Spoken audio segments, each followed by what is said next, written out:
വിഷു ആഘോഷത്തിന്റെ ഭാഗമായിട്ടുള്ള പിള്ളേരുടെ പടക്കം പൊട്ടിക്കൽ ദൃശ്യത്തിന്റെ ഒരു ലേറ്റസ്റ്റ് വേർഷൻ എത്തിയിട്ടുണ്ട്. ഇൻസ്റ്റാഗ്രാമിൽ പുകയൂരിലെ ചെക്കന്മാർ എന്നുള്ള നിലയ്ക്ക് വിഷുവിൻ്റെ ഭാഗമായി റോഡിൽ വെച്ച് ഒരു റോക്കറ്റ് അഥവാ വാണത്തിന് തിരികൊളുത്തിയതാണ്. പലപ്പോഴും പറയാറുണ്ട്, തുറസായ സ്ഥലത്ത് വേണം ഇതൊക്കെ കത്തിക്കാൻ.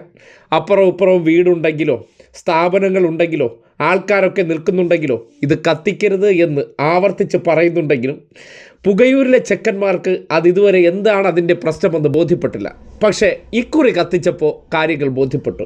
വളരെ സൂക്ഷിച്ചുള്ള നടുറോഡിൽ വെച്ച് വളരെ സൂക്ഷിച്ചുള്ള ഒരു റോക്കറ്റ് വിടലായിരുന്നു, അല്ലെങ്കിൽ വാണം വിടലായിരുന്നു.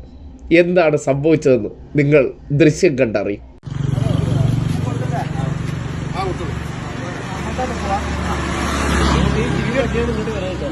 ഞാനല്ലല്ലോ എന്റെ ആള്, മുമ്പരല്ലേ കുട്ടിനെ ഞാൻ തീ എടുക്കണല്ലോ.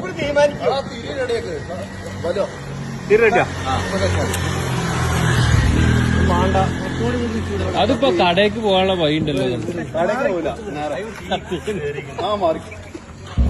കത്തിയില്ല അതെ, തിരിക്കല്ലേ തീ കൊടുത്ത്.